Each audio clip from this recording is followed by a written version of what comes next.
ভাই বোনেরা, আপনারা সবাই জানেন, বিভিন্ন মিডিয়ার মাধ্যমেও ইতিমধ্যে জেনেছেন, বাংলাদেশের মেটিকুলাস ডিজাইনের মাস্টার মাইন্ড খ্যাত তথ্য উপদেষ্টা মাহফুজ আলম সরকারি ভিজিটে যুক্তরাষ্ট্রে বেড়াতে এসেছেন। তিনি ওয়াশিংটন ডিসি সফর করেছেন এবং গতকাল সন্ধ্যা 7টায় বাংলাদেশ কনসুলেট অফিসে তার বক্তব্য রাখার কথা ছিল। একটি অনুষ্ঠান ছিল, বর্তমান সরকারের 1 বছর পূর্তির সফলতা বিষয়ক কথাবার্তা তিনি বলবেন, সেই উপলক্ষে একটি মিটিং। এটি সন্ধ্যে 7টায় হওয়ার কথা ছিল। যুক্তরাষ্ট্রের আওয়ামী লীগের নেতাকর্মীরা এবং সকল অঙ্গ সংগঠন এবং সহযোগী সংগঠন এবং মুক্তিযুদ্ধের পক্ষে বিভিন্ন সংগঠন তাদের নেতৃবৃন্দ অবস্থান নেয় সেই কনসুলেট ভবনের সামনে অ্যাস্টোরিয়াতে, এবং সবার হাতে এই ধরনের পোস্টার ছিল, যে পোস্টারে তারা মাহফুজ আলমকে জুতা পেটা করার প্রোগ্রাম নিয়েছিল। আমি নিজেও সেখানে উপস্থিত ছিলাম। দেখলাম আমাদের নেতৃবৃন্দ বিকাল 5টা থেকে সেখানে অবস্থান করছেন।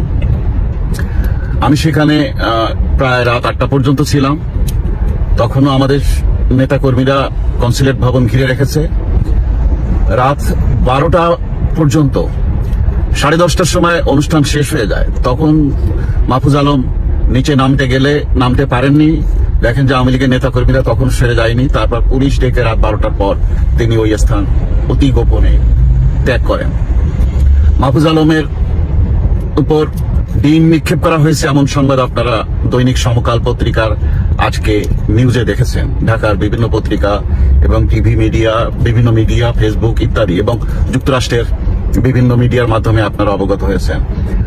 এই উপদেষ্টার প্রতি ডিম নিক্ষেপ হয়েছে, তার ছবিতে জুতা পেটা করা হয়েছে, এবং কনসুলেট অফিসের গ্লাসের ডোর, কাচের যে দরজা, তা ভেঙে ফেলেছে বিক্ষুব্ধ জনতা।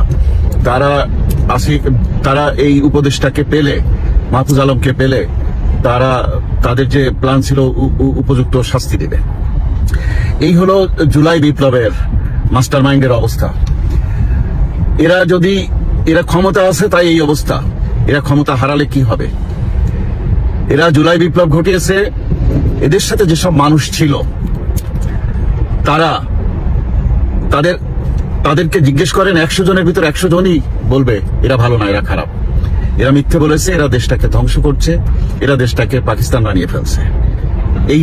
এদেরকে কেউ ক্ষমা করবে না। এরা যদি সঠিকভাবে দেশ চালাতো, মুক্তিযুদ্ধের শক্তি নিয়ে দেশ চালাতো, মুক্তিযুদ্ধের আদর্শ চেতনা নিয়ে দেশ চালাতো, এবং সবার প্রতি ন্যায্যতা দিয়ে আইন শৃঙ্খলা বাহিনীর সঠিকভাবে প্রয়োগের মাধ্যমে যদি সকল দলের অংশীদারিত্বে রাজনৈতিক কর্মকাণ্ড পরিচালনার সুযোগ যদি তারা দিতেন, এবং যারা অপরাধ করেছে শুধুমাত্র তাদের বিচার যদি করতেন, তাহলে এই সরকার আরো বেশি সফল হতো। এটা না করে তারা পুরা আওয়ামী লীগকে শেষ করে দিতে চেয়েছে, মহান মুক্তিযুদ্ধের সকল স্মৃতি শেষ করে দিতে চেয়েছে, মহান মুক্তিযুদ্ধের সকল অর্জনকে শেষ করে দিতে চেয়েছে। তারা বলে এটা দ্বিতীয় স্বাধীনতা, প্রথম স্বাধীন হয়েছিল 47 সালে, এটা দ্বিতীয় স্বাধীনতা।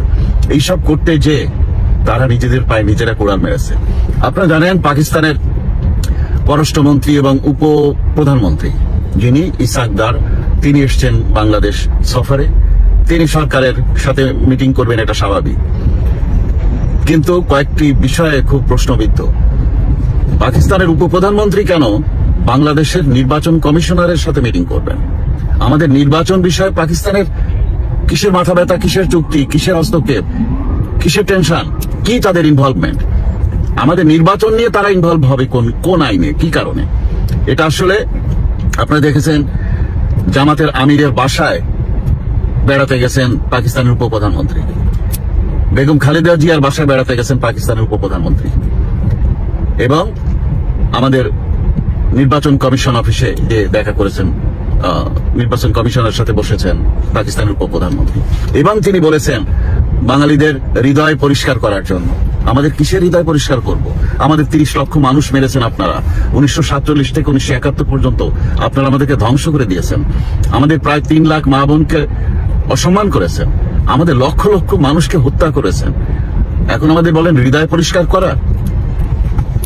ভাই বোনেরা, এই সরকার এবং এদের চেলা চামুন্ডারা বাংলাদেশটাকে পাকিস্তান বানিয়ে ফেলবে, সেই চেষ্টা চলছে। পাকিস্তানের উপপ্রধানমন্ত্রী যখন নির্বাচন কমিশনের সাথে মিটিং করেন তখন বুঝতে হবে ডাল মে কুছ কালা হয়।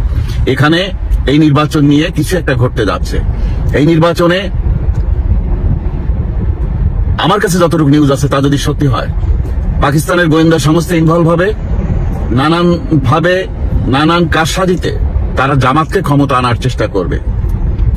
তারা বিএনপিকেও অতটা বিশ্বাস করে না। যদি জামাত না পারে তখন তারা বিএনপিকে তাদের সেকেন্ড চয়েস, জামাত এনসিপিকে মিলায় তারা একটা টিম করে ক্ষমতা আনতে চায়। এই হলো তাদের মূল প্ল্যান। এই প্ল্যান বাস্তবায়নের জন্য এখন থেকে নির্বাচন শেষ হওয়া পর্যন্ত মুক্তিযুদ্ধের পক্ষের অনেককে প্রাণ দিতে হবে।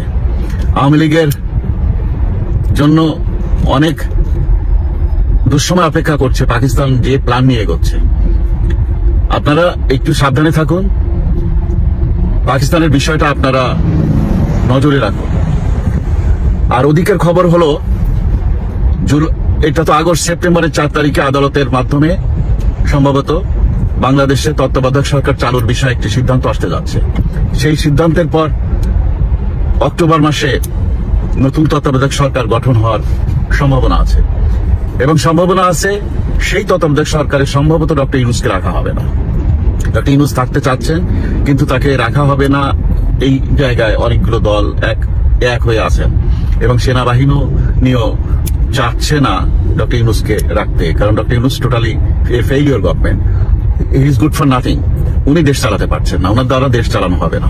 উনি শুধু উনাকে নিয়ে ব্যস্ত আছেন, উনার টাকা পয়সা বানানো, উনার নিজের ট্যাক্স মওকুফ করা, উনার নিজের মামলাগুলো তুলে নেওয়া, উনার গ্রামীণ ব্যাংক, উনার ব্যবসা বাণিজ্য, এটা নিয়ে উনি ব্যস্ত আছেন। উনি বাংলাদেশকে নিয়ে মোটেই ব্যস্ত না, বাংলাদেশের জনগণ নিয়ে মোটেই ব্যস্ত না।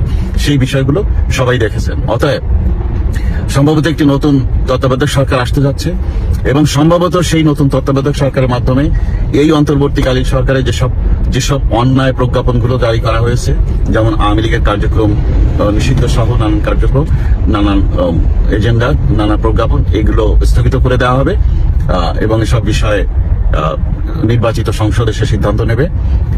আমি যতটুকু জানি তা যদি সত্যি হয়, আওয়ামী লীগকে নির্বাচনে অংশগ্রহণের সুযোগ দেওয়া হবে এবং একটি গ্রহণযোগ্য ও নিরপেক্ষ নির্বাচন অনুষ্ঠিত হবে।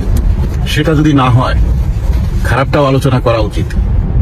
সেটা যদি না হয় এবং যদি সত্যি আওয়ামী লীগকে বাদ দিয়ে যেনতেনভাবে ওই 96 নির্বাচনের মতো একটি নির্বাচন যদি এই সরকার করে ফেলতে চায়, তাহলে আওয়ামী লীগের পক্ষ থেকে তো আপনারা সবাই শুনেছেন আওয়ামী লীগ এই নির্বাচন হতে দেবে না। এই নির্বাচন প্রতিহত করার জন্য 96 সালের সেই ফেব্রুয়ারি নির্বাচনের মতো একই রকম অবস্থায় আওয়ামী লীগ যাবে।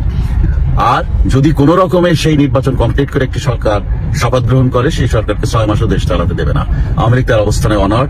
আওয়ামী লীগ তার নেতাকর্মীদের উপরে যে ধরনের অন্যায়, অত্যাচার, জুলুম, মিথ্যা মামলা হামলা সব হচ্ছে, এগুলোকে সহজে ছেড়ে দেবে না। তার প্রমাণ তারা দেখিয়ে দিল এই তথ্য উপদেষ্টা মাহফুজ আলমের উপরে যে ধরনের আচরণ করে। অতএব সরকারের প্রতি অনুরোধ, আপনারা সজাগ হয়ে যান, যা করছেন এসব বন্ধ করুন, দেশকে একটি সঠিক পথে পরিচালনা করুন এবং মানুষকে ব্যালটের মাধ্যমে সিদ্ধান্ত নিতে দিন তারা কোন দলকে ক্ষমতা আনবে, কোন দলকে আনবে না। আপনারা নিজেরা কোনো সিদ্ধান্ত চাপিয়ে দেন না, সেই সিদ্ধান্ত ভালো হবে না।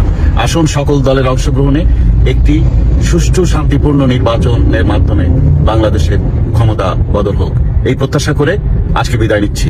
জয় বাংলা, জয় বঙ্গবন্ধু।